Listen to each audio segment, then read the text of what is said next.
चलो हम बताते हैं कि एचयू क्या काम करता है। एचयू का पूरा नाम होता है एयर हैंडलिंग यूनिट, एयर को हैंडल करता है।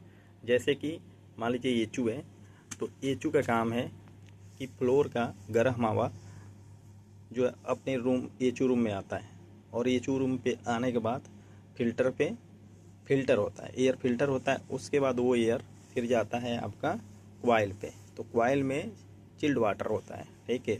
फिर एयर उससे टकराता है, उसके बाद एयर फिर ठंडा हो जाता है, ठीक है। उसके बाद ठंडा होने के बाद फिर सप्लाई एयर डक्ट के माध्यम से फिर आपका फ्लोर में जाता है। अब ये इस साइकिल को हम लोग बोलते हैं एयर साइकिल, ठीक है, इसको बोलते हैं एयर साइकिल, ठीक है।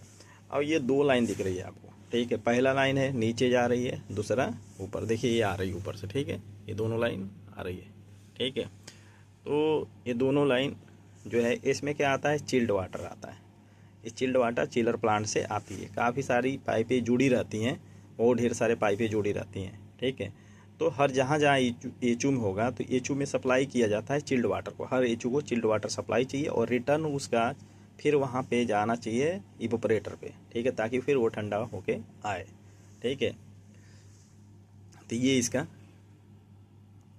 फंक्शन है, ठीक है। तो जो पाइप आपको कहीं भी एचयू में दिखने को मिलेगा, तो पहला होता है supply air chilled water supply होता है, और एक रिटर्न वाटर सप्लाई होता है, ठीक है। तो नीचे वाला जो है पाइप आपका सप्लाई चिल्ड वाटर सप्लाई कर रहा है, मतलब ठंडा पानी एचयू रूम में आ रहा है, और ऊपर से उसमें ऊपर से गर्म होके, इसमें वाटर गर्म होके फिर जा रहा है इवोपरेटर में। अब देखिए, अब समझिए कि ठंडा कैसे होता है, जैसे गर्म कैसे हो जाता है पानी। जैसे मान लीजिए चिल्ड वाटर से हमारा पानी आएगा, तो चिल्ड वाटर से पानी जो आया है हमारा इवोपरेटर से आया, इवोपरेटर से चिल्ड होकर ठंडा पानी आ गया एचयू में, तो एचयू में फिर क्वाइल में रन करेगा। तो क्वाइल में जो बाहर वाला जो है हवा जो आएगा, रिटर्न एयर जो आएगा, वो क्वाइल पे टकराएगा।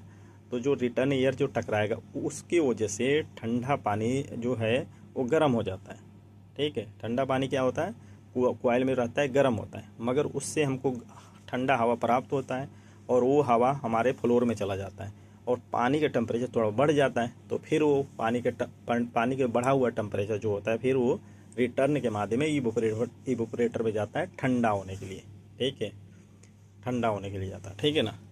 तो अब देखिए, ठीक है, तो पहला नंबर ये हो गया आपका chilled water supply, chilled water हो गया, सप्लाई हो कर रहा है, और ऊपर वाला चिल्ड वाटर रिटर्न कर रहा है, ठीक है। और ये है टेम्परेचर, ये सॉरी, ये है प्रेशर, वाटर प्रेशर गेज, जो प्रेशर को मेजर करता है कि इस लाइन में कितना केजी प्रेशर है, ठीक है। दोनों में लगे होंगे, एक इसमें और एक इसमें, दोनों में लगे हैं, ठीक है। उसके बाद आपका ये है टेम्परेचर गेज है। टेम्परेचर गेज ये मेजर करेगा कि चिल्ड वाटर जो आ रहा है, चिल्ड वाटर का टेम्परेचर कितना है, कितना ठंडा आ रहा है, कितना गर्म आ रहा है, ठीक है। और देखिए ये है इंसुलेशन, ये है ना इंसुलेशन है, देखिए ऊपर इंसुलेशन है, और नीचे उसके देखिए नीचे थर्मल कूल भरा हुआ है, ठीक है। नीचे थर्मल कूल रहते पूरा, ये जो पाइप होती है ना चिल्ड वाटर वाली, तो दोनों इंसुलेशन किया रहता है पूरा बढ़िया से, ताकि इसका बाहर का टेम्परेचर इस पर प्रभाव ना डाल सके, ठीक है। तो आपका आप ये टेम्परेचर मीटर आपने देख लिया, तो इसको तापमान, इस पानी का तापमान को नापता है, ठीक है। ऊपर आपका एक्चुलेटर वाला है, एक्चुलेटर वाला क्या करता है, कंट्रोल करता है, ठीक है। आपको जितना, अगर जो बीएमएस में लगा रहेगा तो बीएमएस से कमांड आएगा, तो बीएमएस को अगर जो अगर जो इस रूम के टेम्परेचर की कंप्लेन आ रही है, तो बीएमएस और जो आपका सिस्टम है, तो एक्चुलेटर वाल से ही कंट्रोल होता है चिल्ड वाटर, ठीक है। उससे वाटर टेम्परेचर आप मेंटेन कर सकते हैं फ्लोर का, ठीक है। तो यहाँ पे एक्चुलेटर वाल लगा है, ठीक है। एक्चुलेटर वाल के बाद आपका लगा ही ये इस लाइन में लगा है आपका बटरफ्लाई वाल, देखिए बटरफ्लाई वाल, सप्लाई बंद कर सकते हैं पानी का और खोल भी सकते हैं, ठीक है। और बैलेंस भी कर सकते हैं, कभी कभी क्या है कि चिल्ड वाटर 100% जा रहा है, तो आपको 100% नहीं चाहिए, तो उसके हिसाब से आप 30%, 50%, 50% इस वाल से कर सकते हैं, ठीक है।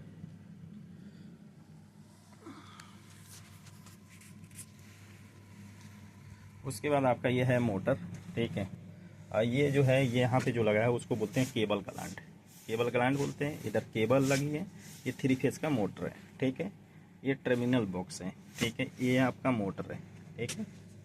ये मोटर है आपका। ये हमारा एयर ब्लोअर है, ये हमारा एयर ब्लोअर, इसको बोलते हैं हम पूरा एयर ब्लोअर, ठीक है। और एयर ब्लोअर में दो चीज़ें हैं। एक ये यहाँ पे ये लगी है हमारी जो भी बेल्ट बोलते हैं, ठीक है। यही चलती है, तो यहाँ से जब ये चलेगा तो पूरा हवा, ठंडा हवा खींचेगा, ठीक है। इस कॉइल के माध्यम से ठंडा हवा, ये कूलिंग, ये जो कूलिंग है पूरी कूलिंग कॉइल है। तो ये कूलिंग कॉइल में क्या है कि चिल्ड वाटर रहता है। चिल्ड वाटर कूलिंग ट्यूब में क्या होता है, ठंडा पानी। तो जब हवा उधर से खींचेगा तो सारे हवा ठंडा मिलेगा, ठीक है। तो ठंडा, जब पूरा हवा ठंडा आएगा तो एयर ब्लोअर के माध्यम से, ये देखिए, ये जब एयर ब्लोअर यहाँ से जब चलेगा पूरा जब चलेगा तो पूरा ठंडा हवा आएगा, ठंडा और एयर ब्लोअर में जाएगा। एयर ब्लोअर क्या करेगा, अपने अंदर, देखो उधर वो ब्लेड से है अंदर, उसके माध्यम से उधर से हवा, सारे हवा, देखिए उसमें हवा घुसने के बाद अंदर जाएगा हवा, फिर उसके बाद डक्ट में आएगा, ठीक है। अब ऐसे डक्ट में आके धीरे से यहाँ से निकलेगा आपका हवा सप्लाई एयर डक्ट में, ठीक है।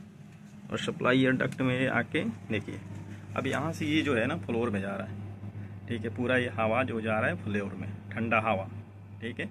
और रिटर्न इधर से आएगा, देखिए आपका रिटर्न फिर आएगा, और फिर रिटर्न एयर जो आएगा ना उस पर इस पे टकराएगा, फिर ये सारे फिल्टरों पे टकराएगा। तो ये फिल्टर किस लिए लगाया जाता है, डस्ट को रोकने के लिए। जो भी जो डस्ट हवा के साथ आएगा तो यहाँ पे जो है, यहाँ पे जो भी डक्ट आएगा, तो जो भी एयर आएगा वो पहले यहाँ पे फिल्टर होगा, साफ़ हो जाएगा, साफ़ एयर फिर अंदर आएगा, ठीक है। अंदर आएगा, तो इसीलिए सबसे ज़रूरी होता है फिल्टर करना एयर को, उसके बाद ठंडा होता। तो इधर आपका मोटर हो गया, ठीक है, ये मोटर हो गया, ठीक है। ये आपका जो है एयर ब्लोअर हो गया, ये आपका भी बेल्ट हो गया, ये सप्लाई डक्ट हो गया, और ये कूलिंग कॉइल हो गया, ठीक है, पूरी कूलिंग कॉइल, ठीक है। और एक और चीज़ें होती है कि इसमें पानी जो आती है ना, पानी देखिए यहाँ पे, और जो पाइप देखिए अंदर की पाइप कैसी है, ठीक है। अंदर वाला पाइप देखो पहले कैसा है, अंदर वाला पाइप है, ये बाहर वाला पाइप है। तो अंदर वाला पाइप इसको बोलते हैं हेडर, इसको बोलते हैं हेडर बोलते हैं, ठीक है ना। और ये पूरा इंसुलेटेड होता है, चारों तरफ से बंद रहता है, ताकि प्रॉपर एयर जो इसके अंदर आए और ठंडा होकर फिर रूम में जाए।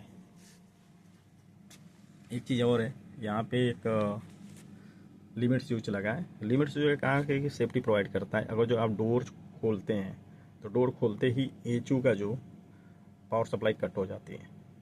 जब भी एचयू का डोर खोलेंगे तो एयर ब्लोअर बंद हो जाएगा, ठीक है, मोटर बंद हो जाएगा। तो घबराने की बात नहीं है, ये सेफ्टी पर्पज़ पे लगाते हैं, ताकि कोई अंदर हो गया, ठीक है, और सप्लाई कोई दे दिया और चल गया तो कोई किसी के साथ दुर्घटना हो जाए, इसलिए हम लगाते हैं यहाँ पे लिमिट स्विच। जब तक आपका डोर खुला रहेगा तब तक एचयू नहीं चलेगा। तो लिमिट स्विच प्रोवाइड करता है सेफ्टी एचयू का,